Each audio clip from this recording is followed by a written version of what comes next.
സ്ഥിരം തൊട്ടുകൊടുക്കുകയെന്നാണ് അതിനർത്ഥം പറയാറുള്ളത്. പ്രസവിക്കപ്പെട്ട ഉടനെയുള്ള കുട്ടിയുടെ തൊള്ളയിൽ ഈത്തപ്പഴം സാലിഹായ മനുഷ്യന്റെ വായിലിട്ട് ഒതുക്കിയതിന് ശേഷം ആ ഈത്തപ്പഴത്തിന്റെ നീരും സാലിഹായ മനുഷ്യന്റെ ഉമിനീരിന്റെ അംശവും ചേർത്ത് ബറക്കത്തുള്ള വസ്തു ആദ്യമായി പ്രസവിക്കപ്പെട്ട കുട്ടിയുടെ തൊള്ളയിൽ തൊട്ടുകൊടുക്കുന്ന തഹ്നീക്ക്, അത് നബി സല്ലല്ലാഹു അലൈഹി വസല്ലമ തങ്ങൾ അബ്ദുല്ലാഹിബ്നു അബീ ത്വൽഹ റളിയല്ലാഹു അൻഹു എന്ന ചെറിയ കുഞ്ഞിന്റെ തൊള്ളയിൽ അവിടുത്തെ വായിലിട്ട് ഒതുക്കിയ ഈത്തപ്പഴത്തിന്റെ നീരും അവിടുത്തെ ശറഫാക്കപ്പെട്ട ഉമിനീരിന്റെ അംശവും ചേർത്ത് തൊട്ടുകൊടുത്തത് മുതൽ സുന്നത്തായി ലോകം മനസ്സിലാക്കിയിട്ടുള്ളതും നടന്നുകൊണ്ടിരിക്കുന്നതുമാണ്. അത് ശാരീരികമായ ഭക്ഷണത്തിന്റെ ഉദ്ഘാടന കർമ്മമാണ്.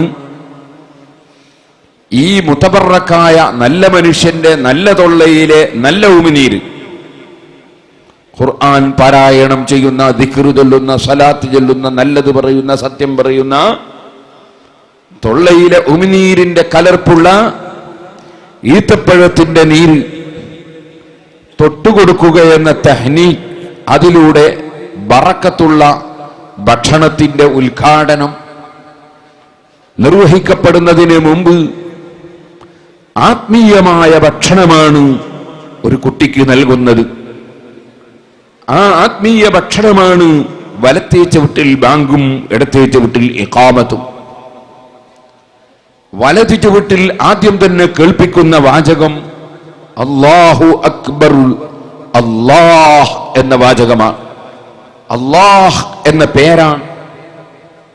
അലമുൻ ലിൽദാത്തിൽ വാജിബിൽ വജൂദ് അൽ മുസ്തജ്മഇ ലിജമീഇ സിഫാത്തിൽ കമാൽ, എല്ലാ പരിപൂർണതയുടെയും വിശേഷണങ്ങൾ ഒത്തുചേർന്ന, ഒരു ന്യൂനതയും ഒരു വിധത്തിലും സംഭവിക്കാത്ത ഉള്ളവനായിരിക്കുക എന്നത്, തുടക്കമില്ലാതെ ഉള്ളവനും ഉള്ളവനായിരിക്കും എന്നത് ബുദ്ധി എപ്പോഴും വിളിച്ചോതുന്നവനുമായ, അസ്തിത്വം നിർബന്ധമായ അല്ലാഹ് എന്ന ആ പേര് തന്നെ അങ്ങനെയുള്ളവന് ഉള്ള പേരാണ്. ആ അല്ലാഹ് എന്ന പേര് ആദ്യമായി ഒരു കുട്ടിയുടെ ചവിട്ടിൽ കേൾക്കേണ്ടതുണ്ട്. ആത്മീയമായ ഭക്ഷണം, അല്ലാഹുവിലേക്ക് മനസ്സ് തിരിയാൻ ആദ്യമായി കേൾപ്പിക്കുന്നത് അല്ലാഹ്. ഒരു മനുഷ്യൻ മരണപ്പെടുമ്പോൾ ആ മനുഷ്യൻ അവസാനമായി ഉച്ചരിക്കാൻ നിർദ്ദേശിക്കപ്പെട്ടതും നാം അങ്ങേയറ്റം ആഗ്രഹിക്കുന്നതും അല്ലാഹു നമുക്ക് എളുപ്പമാക്കി തരേണ്ടതും മൻ കാന ആഖിറു കലാമിഹി ലാ ഇലാഹ ഇല്ലല്ലാഹ് ദഖലൽ ജന്ന, സ്വർഗത്തിൽ മുൻകടന്നു പോകുന്ന വിധം ഒരിക്കലും തന്നെ നരകത്തിന്റെ ലാഞ്ചന പോലും ആസ്വദിക്കാതെ രുചിക്കാതെ വിജയികളുടെ കൂടെ നേരെ സ്വർഗത്തിലേക്ക് എത്താൻ കഴിയുന്നൊരു വ്യക്തി അവസാനത്തെ വാചകം ലാ ഇലാഹ ഇല്ലല്ലാഹ് എന്ന വാചകം ആയിത്തീരുന്നവനാണ്. അല്ലാഹുവേ, സാധുക്കളായ ഞങ്ങൾക്കതിന് തൗഫീഖ് തരണം റഹ്മാനെ. ആദ്യമായി കേൾക്കുന്നത് അല്ലാഹ്, അല്ലാഹു അക്ബർ. ആദ്യം കേൾക്കുന്നത് അല്ലാഹ്, അവസാനം ഉച്ചരിക്കേണ്ടതും അല്ലാഹ്. ബാങ്കും അങ്ങനെ തന്നെയാണ്. തുടക്കം അല്ലാഹു അക്ബർ, അവസാനം ലാ ഇലാഹ ഇല്ലല്ലാഹ്. അല്ലാഹ് എന്നതുകൊണ്ട് തുടങ്ങി അല്ലാഹ് എന്നതുകൊണ്ട് അവസാനിക്കുന്നതാണ് ബാങ്ക്. മനുഷ്യന്റെ ജീവിതവും ആദ്യമായി തന്നെ ആരംഭം അല്ലാഹുവിന്റെ പേര് കേട്ടുകൊണ്ട് തുടങ്ങണം. അവസാനം അള്ളാഹുവിന്റെ പേരുച്ചരിച്ചുകൊണ്ട് നിൽക്കണം. ഈ അള്ളാഹ് എന്ന ചിന്ത മനുഷ്യന്റെ ഖൽബിലേക്ക് കടക്കുകയും അത് ഉൾക്കൊള്ളുകയും അതനുസരിച്ച് ജീവിക്കുകയും ചെയ്യുന്നവൻ ആരോ അവിടെയാണ് ആത്മീയതയുള്ളത്, അവിടെയാണ് ആത്മാവിന് ശമനമുള്ളത്. അലാ ബിദിക്രില്ലാഹി തത്മഇന്നുൽ ഖുലൂബ്. മനസ്സിന്റെ സമാധാനം അവിടെയാണ്. അല്ലാഹുവിലേക്ക് മനുഷ്യന്റെ മനസ്സ് തിരിയുക. ഓ സഹോദരന്മാരെ, ആ അല്ലാഹു ജല്ല ജലാലുഹു അവനിലേക്ക് മനുഷ്യന്റെ മനസ്സ് തിരിയൽ അനിവാര്യമാണ്, ആവശ്യമാണ്. അത് നന്ദിബോധമാണ്. കാരണം ലോകത്തുള്ള ഏത് മനുഷ്യനും ലോകത്തുള്ള എല്ലാ വസ്തുക്കളും മനുഷ്യന് വേണ്ടി സൃഷ്ടിച്ച് സംവിധാനിച്ചു കൊടുത്ത റബ്ബ് ഏത് മനുഷ്യനും മറ്റ് ജീവികളിൽ നിന്ന് വ്യത്യസ്തമായി 1000 അനുഗ്രഹം നൽകിയ റബ്ബ് നിങ്ങൾക്കെല്ലാവർക്കും അറിയാം.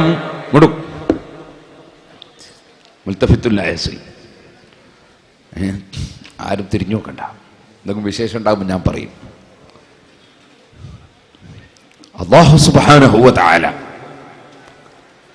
അവനിലേക്ക് മനസ്സ് തിരിഞ്ഞ മനുഷ്യൻ അവന് ഒരിക്കലും അഹങ്കാരമില്ല. എത്ര വലിയവനായാലും ഇല്ല, ഒരിക്കലും ഇല്ല.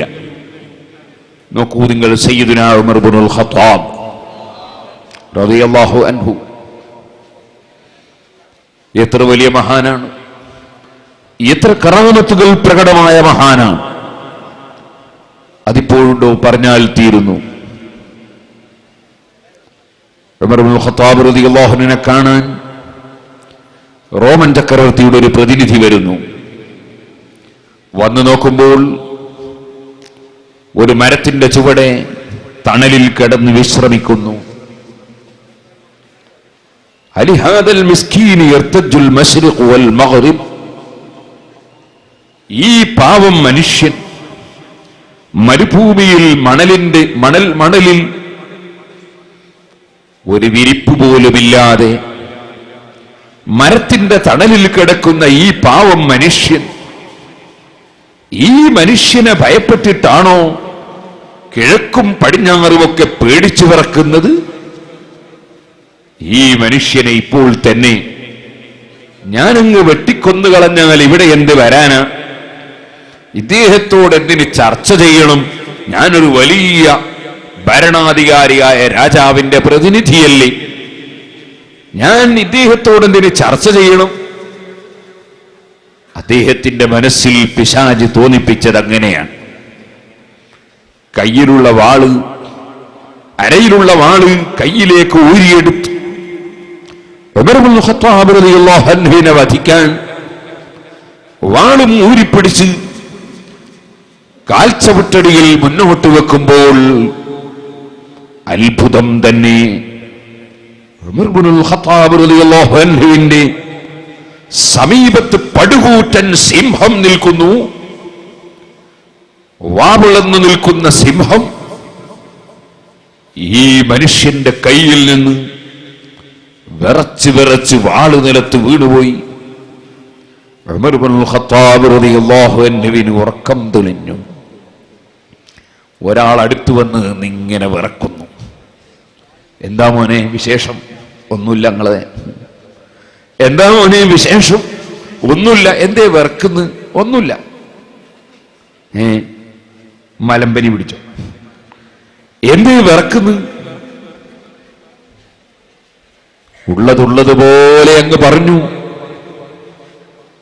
ഞാൻ വന്നത് നിങ്ങളോടൊരു ചർച്ചക്ക്, വന്നത് റോമൻ ചക്രവർത്തിയുടെ പ്രതിനിധിയായി. പക്ഷേ നിങ്ങൾ ഈ പൂഴിയിൽ കിടന്ന് ഉറങ്ങുന്നത് കണ്ടപ്പോ ഈ വാളുകൊണ്ട് നിങ്ങളെ അങ്ങ് വെട്ടിക്കൊലപ്പെടുത്തിയാൽ നിങ്ങളെ പ്രശ്നം അവസാനിച്ചല്ലോ എന്നെനിക്ക് തോന്നി. ഞാൻ വാളൂരി നിങ്ങളെ വെട്ടാൻ വേണ്ടി കാലെടുത്ത് മുന്നോട്ട് വെക്കുമ്പോ നിങ്ങളുടെ സമീപത്ത് പടുകൂറ്റൻ സിംഹത്തെ കണ്ടു. ഞാൻ ഭയപ്പെട്ട് വിറച്ചുപോയി.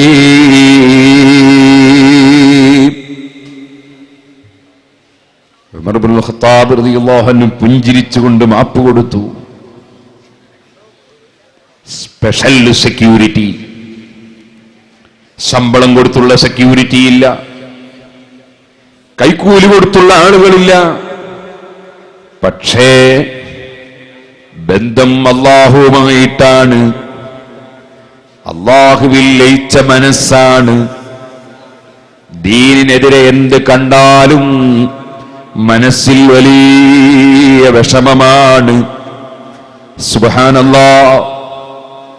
നിസ്കാരം കഴിഞ്ഞ് എല്ലാവരും ഇരിക്കുന്നു.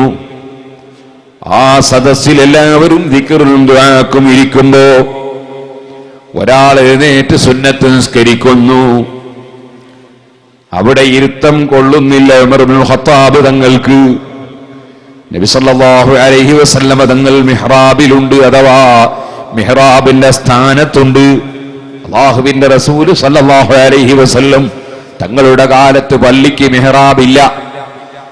അവിടുന്ന് നിസ്കരിച്ച സ്ഥലത്ത് പിന്നീട് മിഹ്റാബ് നിർമ്മിച്ചതാണ്. നബി ചെയ്തതേ ചെയ്യാവൂ എന്ന് പറയുന്ന ചില കക്ഷികളുണ്ട്. അവരെ പള്ളിയുടെ മിഹ്റാബുകൾ പൊളിക്കപ്പെടേണ്ടതാണ്. കാരണം നബി സല്ലല്ലാഹു അലൈഹി വസല്ലമ തങ്ങളുടെ പള്ളിക്ക് മിഹ്റാബ് ഉണ്ടായിരുന്നില്ല. നബി തങ്ങൾ ചെയ്തതേ ചെയ്യാവൂ എന്ന് പറയുന്നവരുണ്ട്.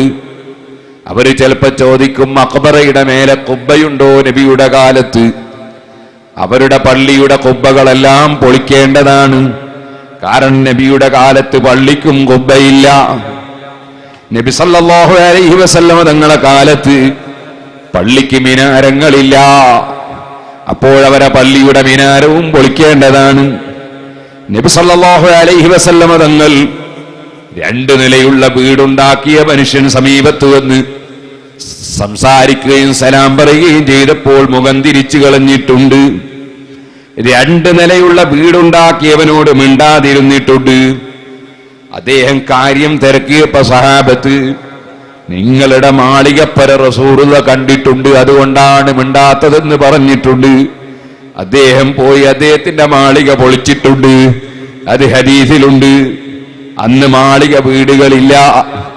മാളിക വീടുണ്ടാക്കുന്നതിനോട് താല്പര്യവും ഉണ്ടായിരുന്നില്ല.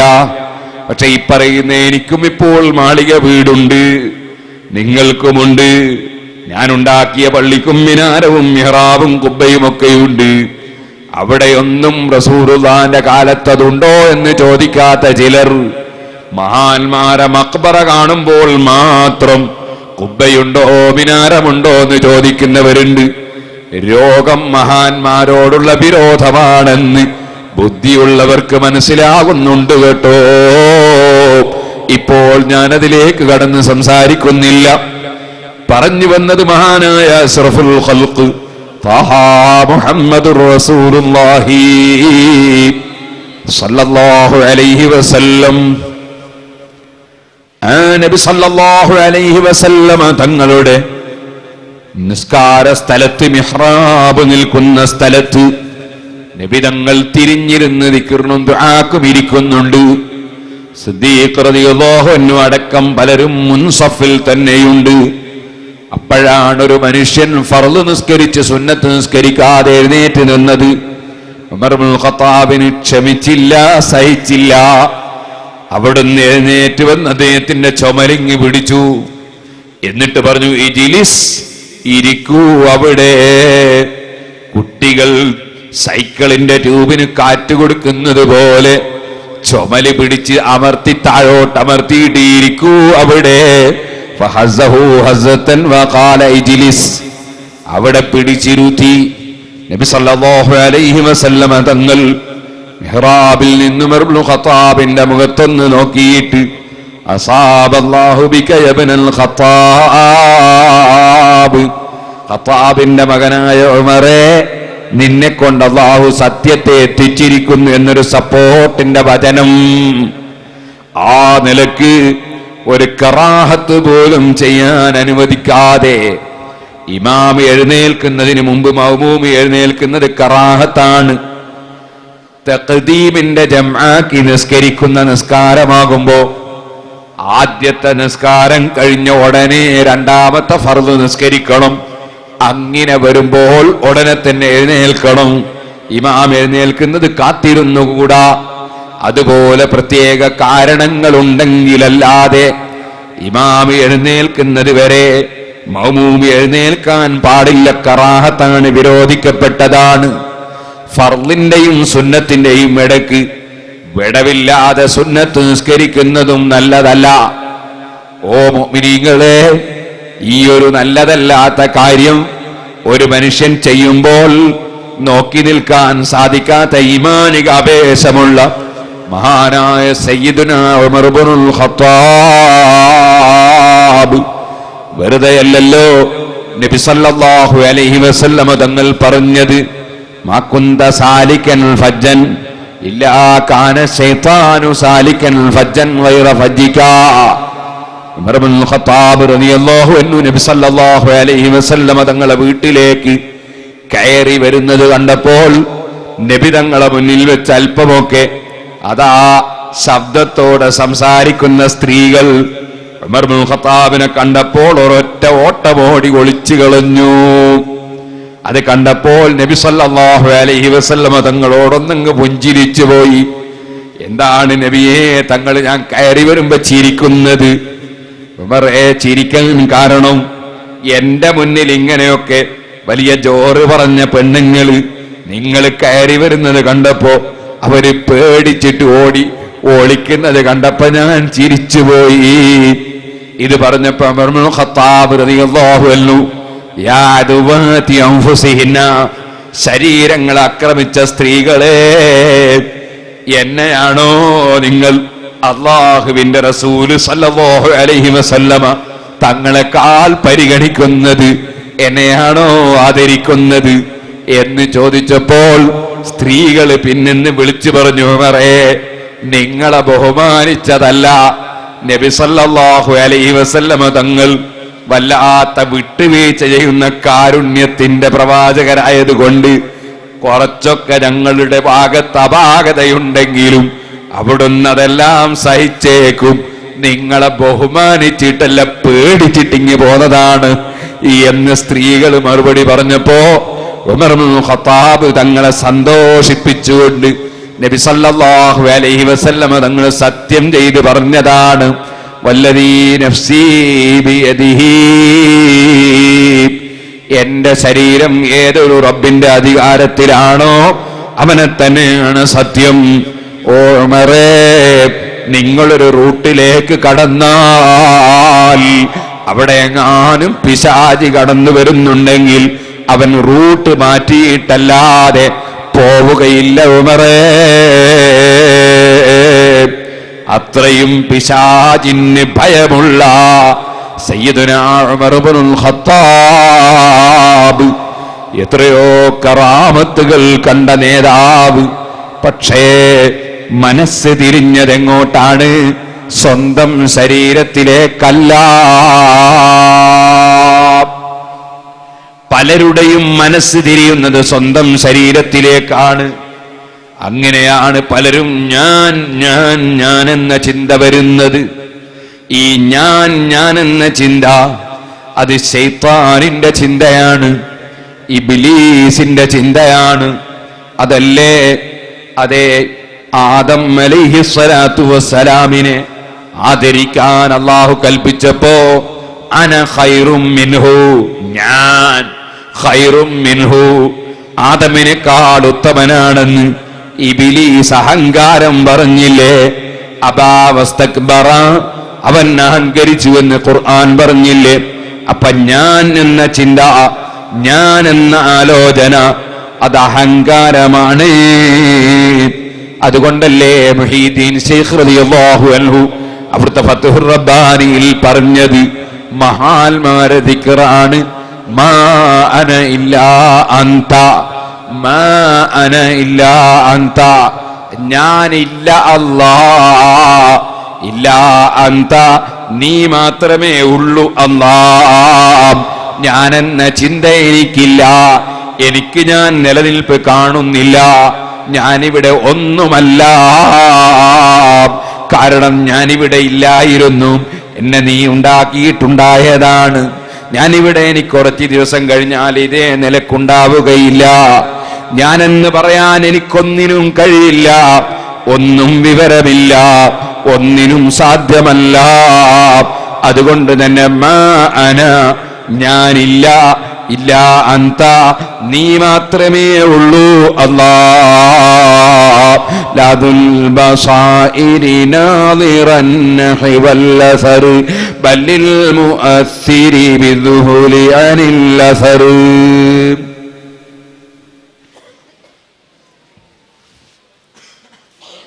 അല്ലാഹുവിനെ മാത്രമേ അവർ ഉള്ളതായി കാണുന്നുള്ളൂ, അല്ലാത്തത് ഉള്ളതിൽ പറയാനില്ല.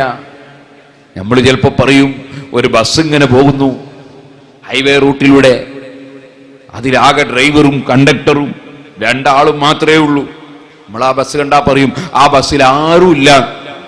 ആരുമില്ലേ, പിന്നെ എങ്ങനെ ബസ് ഓടുന്നത്? അപ്പോൾ ഉള്ളതിൽ പറയാനില്ല എന്നാണ് അതിൻ്റെ അർത്ഥം. ആരുമില്ലെന്ന് പറഞ്ഞാൽ ഉള്ളതിൽ പറയാനില്ല. ഇതുപോലെ മഹാന്മാര് പറഞ്ഞു, ഞാനില്ല, അഥവാ ഞാൻ ഉള്ളതിൽ പറയാനില്ല. ലാ മൗജൂദ ഇല്ലല്ലാഹ്, അല്ലാഹയല്ലാതെ ഉള്ളതില്ല. കാരണം അതൊന്നും ഉള്ളതിൽ പറയാനില്ല. ഉള്ളവനായി പറയാൻ ഒന്നേ ഉള്ളൂ, ഒരുവനേ ഉള്ളൂ, അതാണ് അല്ലാഹു അക്ബർ. അല്ലാഹു വലിയവനാണ്, അല്ലാഹു വലിയവനാണ്, അവനേ ഉള്ളതിൽ പറയാനുള്ളൂ, മറ്റുള്ളതൊന്നും പറയാനില്ല. അലാ കുല്ലു ശൈഇൻ മാ ഖലല്ലാഹ ബാതിലു വകുല്ലു നഈമിൻ ലാ മഹലത സായിലു. അല്ലാഹ് മാത്രമേ ഉള്ളതിൽ പറയാനുള്ളൂ. ആ അല്ലാഹുവിൽ മനസ്സിലയിച്ച മഹാനായ സയ്യിദുനാ ഉമർ ഇബ്നുൽ ഖത്താബ് റളിയല്ലാഹു അൻഹു, അവിടുന്ന് വളരെ വലിയ മഹാനാണെങ്കിലും ഞാനൊരു മഹാനാണെന്നൊരിക്കലും ചിന്തിച്ചില്ല, ഞാനൊരു വലിയവനാണെന്ന് ആലോചിച്ചില്ല. എന്ന് മാത്രമല്ല, വലിയവനായ റബ്ബിന്റെ മുന്നിൽ എന്റെ ജീവിതത്തിന്റെ വിജയം എങ്ങനെയാണ് അല്ലാഹ്, ആ ചിന്തയിലാണ് അവിടുന്ന് ജീവിച്ചു വന്നതെന്ന് മാത്രമല്ല, സുബ്ഹിന്റെ ജമാഅത്തിന് ഇമാമായി നിന്ന് നിസ്കരിച്ചു കൊണ്ടിരിക്കുമ്പോൾ ഉമർ ഇബ്നുൽ ഖത്താബ് റളിയല്ലാഹു അൻഹുവിന് അബൂ ലുലൂത്ത് എന്ന ഭീകരവാദിയുടെ കുത്ത് കിട്ടി. ആ കുത്തുകൊണ്ടിട്ട് മറിഞ്ഞു വീണുപോയ സയ്യിദുനാ ഉമർ ഇബ്നുൽ ഖത്താബ് ആ കുത്തിയ മനുഷ്യനെ പിടികൂടാൻ വേണ്ടി അതാ സഹാബത്ത് പരിശ്രമിച്ചപ്പോ കയ്യിലുള്ള കടാരി കൊണ്ട് 13ഓളം ആളുകളെ അവൻ കുത്തിക്കളഞ്ഞു. 6-7 ആളുകൾ അവിടെ തന്നെ പിടഞ്ഞു മരണപ്പെട്ടു പോയി. അബ്ദുറഹ്മാൻ ഇബ്നു ഔഫ് റളിയല്ലാഹു അൻഹുവിന്റെ നേതൃത്വത്തിൽ നിസ്കാരത്തിന്റെ ജമാഅത്ത് പൂർത്തീകരിച്ച് നിസ്കാരം കഴിഞ്ഞതിന് ശേഷം ഉമർ ഇബ്നുൽ ഖത്താബ് റളിയല്ലാഹു അൻഹുവിനെ എടുത്തുകൊണ്ടുപോയി കിടത്തിയ സ്ഥലത്ത് അതാ കുടിക്കാൻ വേണ്ടി കൊടുത്തപ്പോൾ ആമാശയത്തിന് പറ്റിയ മുറിയുടെ ഉള്ളിലൂടെ വെള്ളം ഒഴിഞ്ഞുപോയി.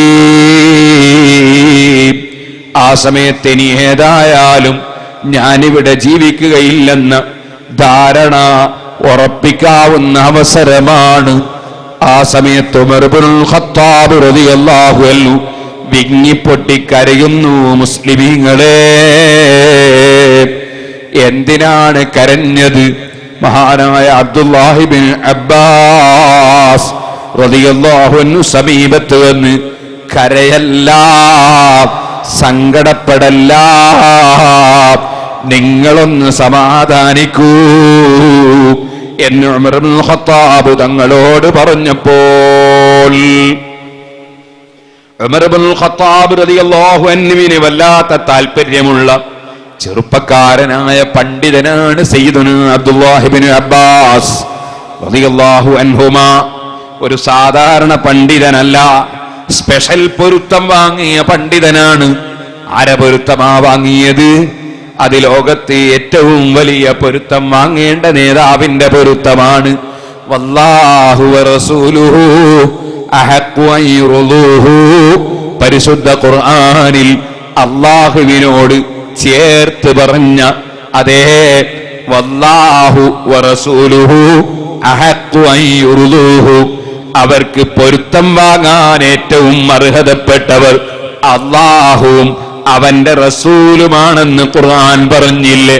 അപ്പൊ പൊരുത്തം അല്ലാഹുവിൻ്റേത് കിട്ടണമെന്ന് പറയുമ്പോ അതിനോട് ചേർത്ത് അല്ലാഹു തആല ഖുർആനിൽ പറഞ്ഞ പൊരുത്തം വാങ്ങേണ്ട നേതാവ് അഷ്റഫുൽ ഖൽഖ് ത്വാഹ മുഹമ്മദുർ റസൂലുള്ളാഹി സല്ലല്ലാഹു അലൈഹി വസല്ലമ തങ്ങൾ വിസർജനാവശ്യത്തിന് വേണ്ടി പോയി മടങ്ങി വരുമ്പോ ആവശ്യത്തിനുള്ള വെള്ളം കൊണ്ടുവന്ന് വെച്ചത് കാണുന്നു.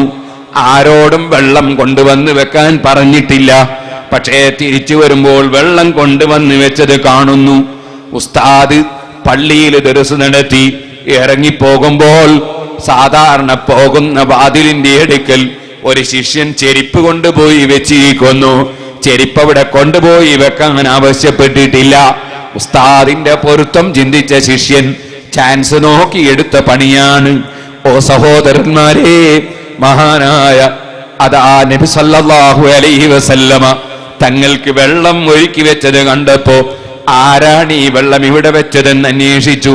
അത് അബ്ദുല്ലാഹി ഇബ്നു അബ്ബാസ്, പിതൃ സഹോദരന്റെ മകൻ, ചെറുപ്പക്കാരനായ മുതഅല്ലിം അബ്ദുല്ലാഹി ഇബ്നു അബ്ബാസ് റളിയല്ലാഹു അൻഹു ആണെന്ന് മറുപടി കിട്ടിയപ്പോൾ ഇബ്നു അബ്ബാസ് റളിയല്ലാഹു അൻഹുവിനെ അണച്ചൊന്ന് കൂട്ടിയിട്ട് അല്ലാഹുമ്മ അല്ലിംഹുൽ ഖുർആൻ, ഇബ്നു അബ്ബാസിന് നീ ഖുർആൻ പഠിപ്പിക്കണേ അല്ലാ, ഖുർആൻ മനസ്സിലാക്കി കൊടുക്കണേ അല്ലാ. പൊരുത്തത്തോടെ ഒരൊറ്റ പ്രാർത്ഥനയാണ്. ഇമാം ബുഖാരി അത് സഹീഹുൽ ബുഖാരിയിൽ റിപ്പോർട്ട് ചെയ്ത ഹദീസാണ്. സുബ്ഹാനല്ലാഹ്, അതുകൊണ്ട് തന്നെയല്ലേ റഈസുൽ മുഫസ്സിരീൻ, ലോകത്ത് ഏതെല്ലാം ഖുർആൻ വ്യാഖ്യാതാക്കളുണ്ടോ എല്ലാവരുടെയും നേതാവായി എണ്ണപ്പെടുന്ന ഏറ്റവും വലിയ സ്ഥാനത്ത് മഹാനായ അബ്ദുല്ലാഹി ഇബ്നു അബ്ബാസ് റളിയല്ലാഹു അൻഹുമാ അവരോധിക്കപ്പെട്ടു. അപ്പോൾ നമുക്കവിടെ ഒരു വിഷയം മനസ്സിലാക്കാനുണ്ട്. അതെന്താണ്? മുതഅല്ലിമീങ്ങൾ മനസ്സിലാക്കണം, ഖുർആൻ എല്ലാവർക്കും ഒരുപോലെ മനസ്സിലാകുന്ന ഗ്രന്ഥമല്ല, പലർക്കും ഒരുപാട് മനസ്സിലാകുന്ന ഗ്രന്ഥമാണ്. അപ്പൊ എല്ലാവരും ഖുർആൻ നോക്കിയാൽ കാര്യം മനസ്സിലായിക്കൊള്ളണമെന്നില്ല. ഇത് സ്പെഷ്യൽ ദുആ കിട്ടിയ മഹാനാണ് അബ്ദുല്ലാഹി ഇബ്നു അബ്ബാസ്. എല്ലാവർക്കും ഒരുപോലെ മനസ്സിലാകുകയാണെങ്കിൽ പിന്നെ ഖുർആൻ പഠിപ്പിക്കണേ എന്ന് പറഞ്ഞാൽ എന്താ അർത്ഥമുള്ളത്? അപ്പൊ അതിന് വ്യത്യാസം ഉണ്ട്. ഒന്ന്. രണ്ടാമത്തത്, പൊരുത്തം വാങ്ങിയവർക്ക് അല്ലാഹു ഖൽബിലിട്ട് കൊടുക്കുന്ന ഇൽമ് അത് പലപ്പോഴും വായിച്ചു പഠിക്കുന്ന ഇൽമല്ല, അല്ലാഹു തആല കൊടുക്കുന്ന പ്രത്യേകമായ ഇൽമ്. അതിന് പൊരുത്തം വേണം. പൊരുത്തം വാങ്ങേണ്ടവരുടെ ഒക്കെ പൊരുത്തം വാങ്ങണം. ദുആ ലഭിച്ചവർക്കുള്ള ഇൽമ്, മഹാന്മാരുടെ പ്രാർത്ഥന ലഭിച്ചവർക്കുള്ള ഇൽമ്, അത് വലിയ ഫലവത്തായ ഇൽമാണ്. ഇരിക്കട്ടെ, അബ്ദുല്ലാഹി ഇബ്നു അബ്ബാസ് റളിയല്ലാഹു അൻഹുവിനോട് ഉമർ ഇബ്നു ഖത്താബിന് വലിയ താല്പര്യമാണ്. റസൂലുള്ളാഹിന്റെ പൊരുത്തം കിട്ടിയ മുതഅല്ലിമാണ്, വല്ലാത്ത ഫഹമുള്ള മഹാനാണ്. ആ അബ്ദുല്ലാഹി ഇബ്നു അബ്ബാസ് റളിയല്ലാഹു അൻഹു വന്ന് സമാധാനിപ്പിക്കുമ്പോൾ ഉമർ ഇബ്നു ഖത്താബ് തങ്ങളോട് സമാധാനിക്കണം, നിങ്ങൾ ഇസ്ലാമിലെ 40ാമത്തെ മെമ്പറാണ്, പണ്ടേ ഉള്ള ആളാണ്. നിങ്ങൾക്ക് അല്ലാഹുവിന്റെ റസൂല് സല്ലല്ലാഹു അലൈഹി വസല്ലമ തങ്ങളുടെ പൊരുത്തം കിട്ടിയിട്ടുണ്ട്. ഖുർആൻ വ്യാഖ്യാതാക്കളെ നേതാവായ ഇബ്നു അബ്ബാസ് തങ്ങൾക്കും പറയാനുള്ളത് പൊരുത്തമാണ്. ആരാണ് ഉമർ ഇബ്നു ഖത്താബ്? കറാഹത്ത് ചെയ്യാറില്ല, ചെയ്യാൻ അനുവദിക്കാറില്ല. ഒരൊറ്റ നിസ്കാരത്തിന്റെ ജമാഅത്ത് തോട്ടം കാണാൻ പോയി തിരിച്ചു വരുമ്പോഴേക്ക് നഷ്ടപ്പെട്ടതിനാൽ തോട്ടം അപ്പോൾ തന്നെ ധർമ്മം ചെയ്ത സയ്യിദുനാ ഉമർ ഇബ്നുൽ ഖത്താബ്, വളരെയേറെ സൂക്ഷിച്ച് ജീവിച്ച വല്ലാത്ത ദുഷ്കമുള്ള സയ്യിദുനാ ഉമർ ഇബ്നുൽ ഖത്താബ്, സ്വന്തം ഭാര്യയ്ക്ക് പായസം കുടിക്കണമെന്നൊരു മോഹം.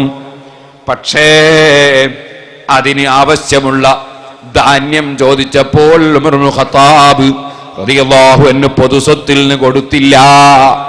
പൊതുസ്വത്ത് എന്റെ ഭാര്യയ്ക്ക് പായസം കുടിക്കാനുള്ളതല്ല, എന്റെ ഭാര്യന്റെ ചെലവിന് മാത്രം ഈ പൊതുസ്വത്തിൽ നിന്ന് കൊടുക്കും, സർക്കാരിൽ നിന്ന് കൊടുക്കും. പായസം വെച്ച് വിളമ്പാനുള്ളതല്ല.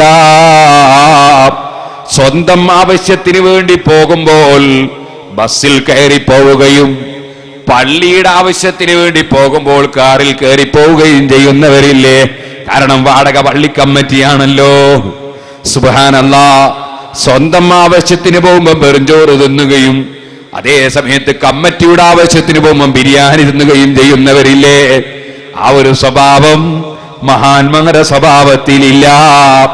അവരെവിടെയും സൂക്ഷ്മതയാണ്. മഹാനായ ഉമർ ഇബ്നുൽ ഖത്താബ് റളിയല്ലാഹു അൻഹു പായസം വാങ്ങിക്കൊടുത്തില്ല, അതിനുവേണ്ട ധാന്യവും ഭാര്യക്ക് കൊടുത്തില്ല. പക്ഷേ ഭാര്യ സാധാരണ കിട്ടുന്ന ധാന്യത്തിൽ നിന്ന് നുള്ളരിയെടുത്തു വെക്കുന്നത് പോലെ ഒരൽപ്പം നുള്ളിവെച്ച് കുറെ ദിവസം കൊണ്ട് പായസം ഉണ്ടാക്കാനുള്ള വസ്തു സമാഹരിച്ചു. അതുകൊണ്ട് പായസം ഉണ്ടാക്കി കുടിച്ചിട്ട് ഉമർ ഇബ്നുൽ ഖത്താബ് റളിയല്ലാഹു അൻഹു അതിന്റെ ഒരു അംശം കൊടുത്തപ്പോ, എവിടുന്ന് കിട്ടി നിനക്കിത് എന്ന് ചോദ്യമാണ്.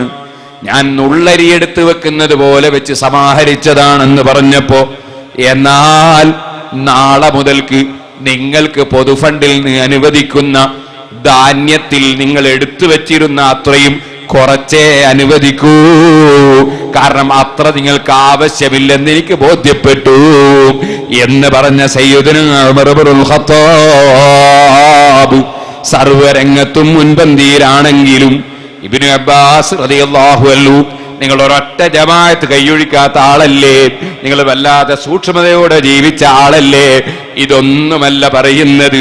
നിങ്ങൾ ഭയപ്പെടേണ്ടതില്ല, നിങ്ങൾ കരയേണ്ടതില്ല. കാരണം സഹിബത്ത് റസൂലുള്ളാഹി സ്വല്ലല്ലാഹു അലൈഹി വസല്ലമ വഫാറഖക വഹുവ അൻകറാദ്. അല്ലാഹുവിന്റെ റസൂലിന്റെ പൊരുത്തം നിങ്ങൾക്ക് കിട്ടിയിട്ടുണ്ടല്ലോ. സിദ്ദീഖ് റളിയല്ലാഹു അൻഹുവിന്റെ പൊരുത്തം നിങ്ങൾക്ക് കിട്ടിയിട്ടുണ്ടല്ലോ. സർവമഹാന്മാരെ പൊരുത്തവും നിങ്ങൾക്ക് കിട്ടിയിട്ടുണ്ടല്ലോ. നിങ്ങൾ ഭയപ്പെടേണ്ടതില്ല എന്ന് പറയുമ്പോഴും പൊട്ടിക്കരഞ്ഞുകൊണ്ട് ഉമർ ഇബ്നുൽ ഖത്താബ് റളിയല്ലാഹു അൻഹുവിന്റെ മറുപടി, ഓ മുസ്ലിമീങ്ങളെ, അല്ലാഹുവിലേക്ക് ഒരു മനുഷ്യന്റെ മനസ്സങ്ങ് ലയിച്ചാൽ, അല്ലാഹുവിലേക്ക് മനസ്സങ്ങ് തിരിഞ്ഞാൽ, അവൻ എത്ര വലിയ വലിയായാലും, എത്ര വലിയ മഹാനായാലും, എത്ര വലിയ സഹാബിയായാലും, എത്ര വലിയ സ്ഥാനത്തായാലും, എത്ര തന്നെ കറാമത്ത് കണ്ടാലും, ഏത് തന്നെ ദുആക്കുത്തരം കിട്ടിയാലും, ഏത് സിംഹം കറാമത്ത് ഈ സംരക്ഷണത്തിന് വന്നാലും അവരെ മനസ്സിൽ ഞാനൊരു വലിയവനാണെന്ന ചിന്തയില്ല കേട്ടോ. ഞാൻ സുബ്ഹിന്റെ ജമാഅത്തിന് ഇമാമത്ത് നിൽക്കുമ്പോ കുത്ത് കണ്ടിട്ട് വീണവനല്ലേ, ഞാൻ എന്തിന് പേടിക്കണമെന്നല്ല ഉമർ ഇബ്നുൽ ഖത്താബ് തങ്ങളെ ചിന്ത. മറിച്ച് അല്ലാഹുവിന്റെ കോടതിയിൽ പാവപ്പെട്ട ഉമർ എങ്ങനെ പോയി നിൽക്കുമെന്നാണ്.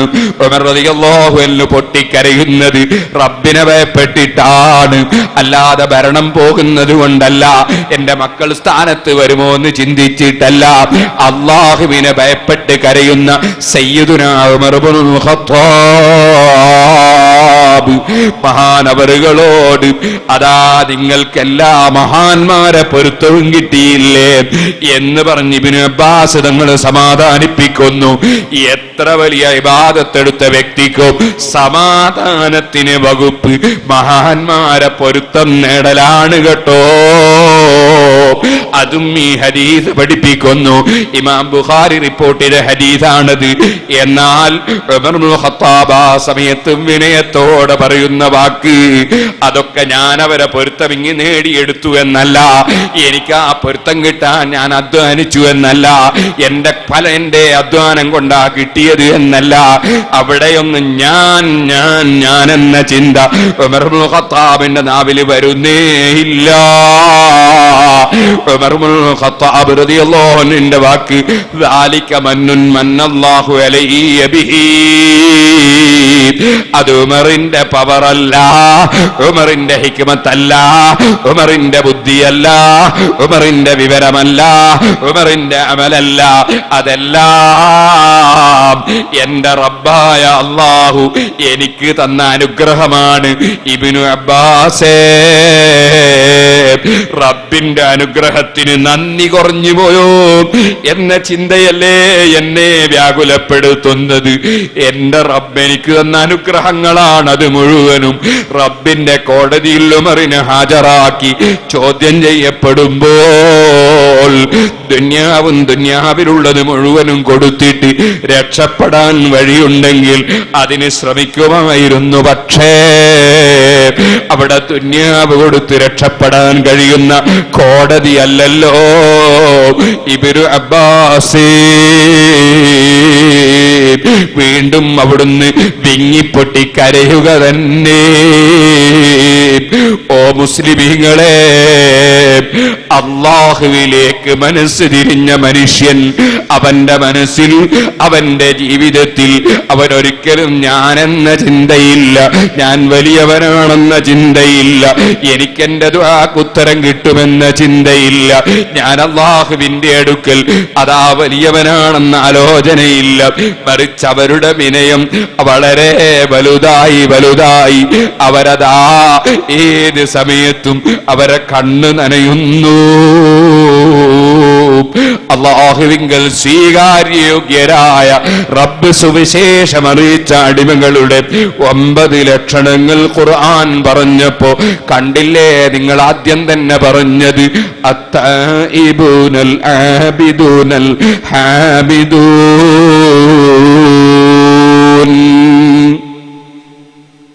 അല്ലാഹുവിലേക്ക് ഖേദിച്ച് മടങ്ങുന്ന ജനങ്ങൾ.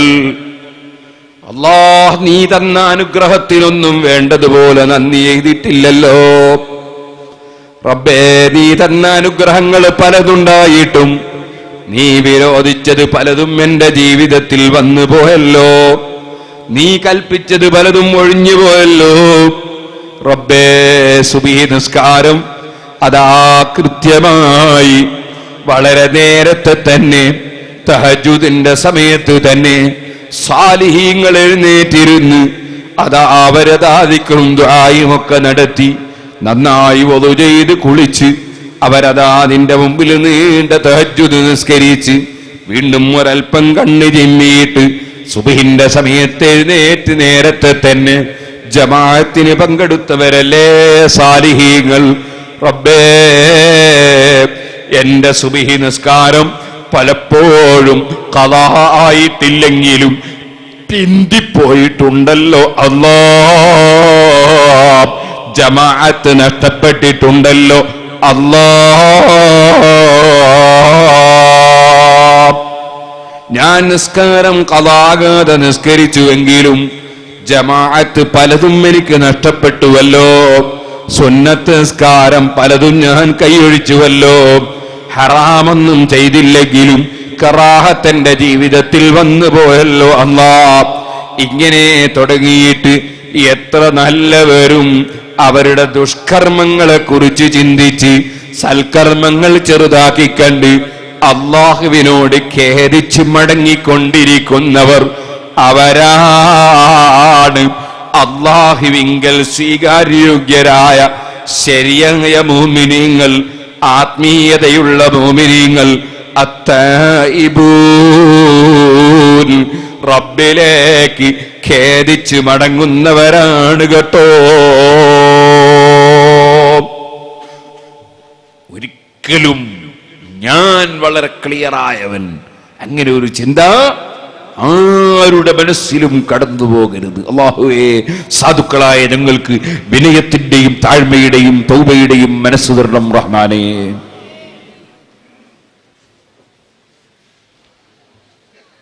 ഞാൻ നീട്ടി സംസാരിക്കുന്നില്ല. എല്ലാ വിഷയത്തിലും സീഡികളുണ്ട്, ആവശ്യമുള്ളവർക്ക് വാങ്ങി കേൾക്കാം. ഞാൻ കുറച്ച് സംസാരിച്ചു കൊണ്ട് നിർത്തും. ഇത് പറഞ്ഞാൽ എത്രയോ ദിവസം പറഞ്ഞാൽ എവിടെയും എത്താത്ത വിഷയമാണ്.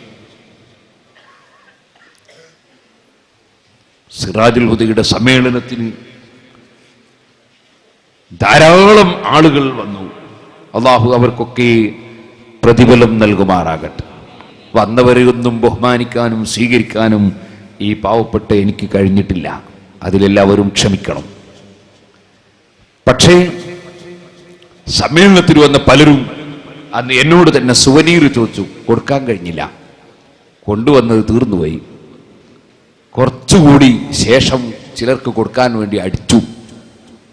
അതിൻ്റെ കോപ്പി കുട്ടികൾ കൊണ്ടുവന്നിട്ടുണ്ടെങ്കിൽ കിട്ടുന്നവർക്ക് വാങ്ങാം എന്നറിയിക്കുന്നു. സിറാജുൽ ഹുദയുടെ കലണ്ടർ വാങ്ങാത്തവർക്ക് ഓരോ കലണ്ടർ എന്തായാലും വാങ്ങണം. അത് ഒരു ഷിആറാണ് എന്ന് ഓർമ്മപ്പെടുത്തുന്നു. ഞാൻ വിഷയത്തിലേക്ക് തന്നെ തിരിക്കുന്നു. സുഹൃത്തുക്കളെ, ഒരുപാട് സൽക്കർമ്മം ചെയ്തു അല്ലേ? എത്ര സൽക്കർമ്മം ചെയ്തു, എത്ര സദഖ ചെയ്തു, എത്ര തസ്ബീഹ് ചൊല്ലി, എത്ര ദിക്ർ ചൊല്ലി, എത്ര നിസ്കരിച്ചു, എത്ര നോമ്പെടുത്തു അല്ലേ? നമ്മളൊക്കെ മനസ്സിലിങ്ങനെ നമ്മൾ ഈ സൽക്കർമ്മൊക്കെ അങ്ങനെ ഓർമ്മ വരും. അതേസമയത്ത് നമ്മൾ ചെയ്ത ദോഷമോ മറ്റവൻ ചെയ്ത ദോഷമൊക്കെ അങ്ങനെ ഓർമ്മ വരും. നമ്മൾ ചെയ്ത ദോഷമൊന്നും ഓർമ്മയില്ല. വേറെ പലരും ചെയ്ത തെറ്റുകൾ ഇങ്ങനെ നമ്മളെ മനസ്സിൽ, അവൻ അങ്ങനെ തെറ്റ് ചെയ്തു, ഇവനിങ്ങനെ തെറ്റ് ചെയ്തു, മറ്റവൻ അങ്ങനെ തെറ്റ് ചെയ്തു. നമ്മൾ ചെയ്ത തെറ്റോ അത് ഓർമ്മയില്ല. ഇത് ഒരു ആത്മീയ ചിന്തയുള്ളവന്റെ സ്വഭാവം അല്ല. നമ്മളെപ്പോഴും നമ്മുടെ തെറ്റുകളെ കുറിച്ച് ഓർമ്മിക്കണം. മറ്റുള്ളവരുടെ തെറ്റൊക്കെ അള്ളാഹു അവർക്ക് പുറത്തു കൊടുത്തിട്ടുണ്ടാകും എന്ന് വിചാരിക്കണം. നമ്മളെ തെറ്റ് അള്ളാഹു പുറത്തു തന്നില്ലെങ്കിലോ അത് ഭയപ്പെടണം. ഒന്നുകൂടി ഞാൻ പറയാം. എത്ര കൊല്ലമായി നിസ്കാരം തുടങ്ങിയിട്ട്, എത്ര കൊല്ലമായി വഅദ് പറയാൻ തുടങ്ങിയിട്ട്, എത്ര കൊല്ലമായി ദർസ് നടത്താൻ തുടങ്ങിയിട്ട്, എത്ര കൊല്ലമായി പല പല കാര്യങ്ങളും ചെയ്യാൻ തുടങ്ങിയിട്ട്. പക്ഷേ എന്റെ കാര്യം ഞാൻ പറയട്ടെ, 50ഓളം വയസ്സിൽ ജീവിതത്തിൽ ഇന്ന് വരെ നിസ്കരിച്ച ഒരു നിസ്കാരം, 80ഓളം വയസ്സിൽ ഇന്ന് വരെ കൈകൊണ്ട് കൊടുത്തൊരു നയാകാശ്, 50ഓളം വയസ്സിൽ ഇന്ന് വരെ എടുത്ത നോമ്പ്, ചെയ്ത ഹജ്ജ്, സകാത്ത്, ധർമ്മം, സദഖ, ദിക്ർ, ഖുർആൻ പാരായണം, വഅദ്, ഏത് സൽക്കർമ്മം ചെയ്തോ ഈ പാവപ്പെട്ടവൻ, ഈ സൽക്കർമ്മങ്ങളിൽ ഒന്നുപോലും, ഒരു സൽക്കർമ്മം പോലും ഈ പാപിയായ എന്റെ ഇബാദത്ത് എന്റെ യജമാനൻ സ്വീകരിച്ചു എന്നതിന് എനിക്കൊരു കടലാസും കിട്ടിയിട്ടില്ല. എന്റെ ഒരു നിസ്കാരം എന്റെ റബ്ബ് സ്വീകരിച്ചു എന്നതിന് എനിക്കൊരു റസീപ്റ്റും കിട്ടിയിട്ടില്ല. എന്റെ വഅദ് റബ്ബ് സ്വീകരിച്ചു എന്നതിന് എനിക്കൊരു റസീപ്റ്റും കിട്ടിയിട്ടില്ല. എന്റെ യജമാനന് എന്റെ നിസ്കാരം ആവശ്യമില്ല, എന്റെ യജമാനന് എന്റെ ധർമ്മം ആവശ്യമില്ല, എന്റെ യജമാനന് എന്റെ വായാടിത്വം ആവശ്യമില്ല, എന്റെ യജമാനന് എന്റേതൊന്നും ആവശ്യമില്ല, ഞാനും ആവശ്യമില്ല. അവനെന്റെ അമലുകൾ കബൂൽ ചെയ്തു എന്നതിന് എനിക്കൊരുറപ്പും കിട്ടിയിട്ടില്ല. അതേ സമയത്ത് ഓ മുസ്ലിമീങ്ങളെ, ഞാൻ എന്റെ ജീവിതം അമ്പിയാക്കളെ പോലെ ജീവിച്ചിട്ടില്ല, മലക്കുകളെ പോലെ നടന്നിട്ടില്ല, ഖുത്ബുകളെ പോലെ ചിന്തിച്ചിട്ടില്ല. ഈ ആഖിർ സമാനിൽ ജീവിക്കുന്ന പാവപ്പെട്ടവൻ പലപ്പോഴും ചിന്തയിലും വാക്കിലും പ്രവൃത്തിയിലും ചലനത്തിലും അടക്കത്തിലും നോട്ടത്തിലും അതേ പലതിലും എന്റെ റബ്ബ് ഇഷ്ടപ്പെടാത്തത് വന്നിട്ടുണ്ടാകാം. ആ ചെയ്തുപോയ തെറ്റുകുറ്റങ്ങളുണ്ടല്ലോ, അതൊന്നും തന്നെ എന്റെ രാജാവ് എനിക്ക് പൊറുത്തു തന്നിട്ടുണ്ട് എന്നതിന് എനിക്കൊരുറപ്പും ലഭിച്ചിട്ടില്ല. ഇനി ചോദിക്കട്ടെ, എന്നെ സംബന്ധിച്ചിടത്തോളം എന്റെ ജീവിതത്തിന്റെ പ്രധാന ഭാഗങ്ങളൊക്കെ കഴിഞ്ഞില്ലേ? മഹാനായ ഇബ്നുൻ നബാത്തുൽ മിസ്രി തങ്ങൾ പറഞ്ഞതുപോലെ താടിയും മീശയും ഒക്കെ നരച്ചു വരുമ്പോ അതാ വാഴക്കയുടെ പച്ചക്കളറുള്ള ആ വാഴക്കയുടെ കായയുടെ തോലിന്റെ കളറ് മഞ്ഞളിച്ച് വരുമ്പോൾ വാഴക്കുല കൊത്താനായി ഇരിയാ തയ്യാറായി എന്നതിന് തെളിവല്ലേ? അതുപോലെ അതാ താടിയിലും മീശയിലുമൊക്കെ രോമങ്ങൾ നരച്ച് നരച്ച് വരുമ്പോ ഇത് അതാ ഇരിയാറായിട്ടുണ്ട്, കൊത്തിയെടുക്കാറായിട്ടുണ്ട് എന്നതിന് ലക്ഷണങ്ങൾ പ്രത്യക്ഷപ്പെട്ടു തുടങ്ങിയില്ലേ? ഇന്ന് വരെ എന്നെ പോറ്റി വളർത്തിയ രാജാവ്, എനിക്ക് വെള്ളം തന്ന രാജാവ്, ഓക്സിജൻ തന്ന രാജാവ്, എനിക്ക് കാണാൻ കണ്ണ് തന്ന രാജാവ്, കേൾക്കാൻ കാത് തന്ന രാജാവ്, ചിന്തിക്കാൻ മനസ്സ് തന്ന രാജാവ്, സംസാരത്തിന് നാവ് തന്ന രാജാവ്, എനിക്കെല്ലാം എല്ലാം തന്ന രാജാവ്, വാസ്തവത്തിൽ അവൻ എന്നെ പടച്ചത് അവനെ അറിയാനല്ലേ, അവൻ ഇബാദത്ത് എടുക്കാനല്ലേ, അവനെ അനുസരിക്കാനല്ലേ, അവന് തലകുനിക്കാനല്ലേ, അവനെ ചിന്തിക്കാനല്ലേ? അവന്റെ പ്രതിനിധികൾ ആദ്യം തന്നെ അല്ലാഹു അക്ബർ എന്നെ കേൾപ്പിച്ചതല്ലേ? വീണ്ടും അവന്റെ ഭവനങ്ങളിൽ നിന്ന് ഓരോ ദിവസവും ഉറക്കെ 6 പ്രാവശ്യം അല്ലാഹു അക്ബർ എന്ന് ഞാൻ കേട്ടതല്ലേ? പിന്നെയും അതാ 5 നേരവും അത് ആവർത്തിച്ച് കേട്ടതല്ലേ? പിന്നെയും പിന്നെയും കേട്ടതല്ലേ? ആ റബ്ബിനെന്റെ ആവശ്യമില്ലല്ലോ. പക്ഷേ ആ റബ്ബിന്റെ ഭൂമിയിൽ ജീവിച്ച് താമസിക്കുമ്പോ ഈ പാവപ്പെട്ട എന്നോട് തെറ്റുകൾ വന്നു പോയില്ലേ? അവൻ പൊരുത്തപ്പെടാത്തത് ചെയ്തു പോയില്ലേ? അവൻ ഇഷ്ടപ്പെടാത്തത് സംഭവിച്ചു പോയില്ലേ? അവൻ പാടില്ലെന്ന് പറഞ്ഞതിലേക്ക് കണ്ണ് തിരിഞ്ഞു പോയില്ലേ? അവൻ കേൾക്കരുതെന്ന് പറഞ്ഞത് കേട്ടുപോയില്ലേ? അവൻ പറയരുതെന്ന് പറഞ്ഞത് പറഞ്ഞു പോയില്ലേ? അങ്ങനെ ആ റബ്ബിനെ ധിക്കരിച്ചുകൊണ്ട് പല പല തെറ്റുകളും വന്നു പോയ മനുഷ്യൻ, ആ മനുഷ്യനെന്തേ ചിന്തിക്കാത്തത്? ആ റബ്ബ് എന്റെ ദോഷങ്ങൾ പൊറുത്തു എന്നതിന് ഒരുറപ്പും കിട്ടിയില്ല. അവരെന്റെ സൽക്കർമ്മം സ്വീകരിച്ചു എന്നതിന് ഒരു റെസീപ്റ്റും കിട്ടിയില്ല.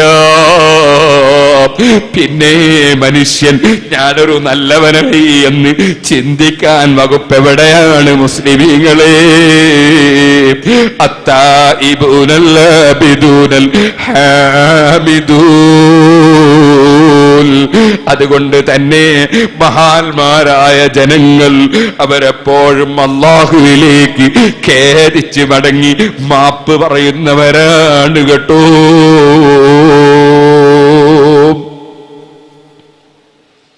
അൽ ആബിദൂൻ, അവർ അല്ലാഹുവിന് വേണ്ടി മാത്രം ഇബാദത്തുകൾ നിർവഹിക്കുന്നവരാണ്. ചാനലിൽ പ്രത്യക്ഷപ്പെടാനല്ല, പേപ്പറിൽ പേര് കാണാനും ഫോട്ടോ കാണാനുമല്ല, ജനങ്ങൾക്കിടയിൽ സ്ഥാനം ലഭിക്കാനല്ല, ജനങ്ങൾ സ്വാഗതവും നന്ദിയും പറയാനല്ല, ജനങ്ങൾക്കിടയിൽ അംഗീകാരം കിട്ടാനല്ല, കാര്യലാഭം ലഭിക്കാനല്ല,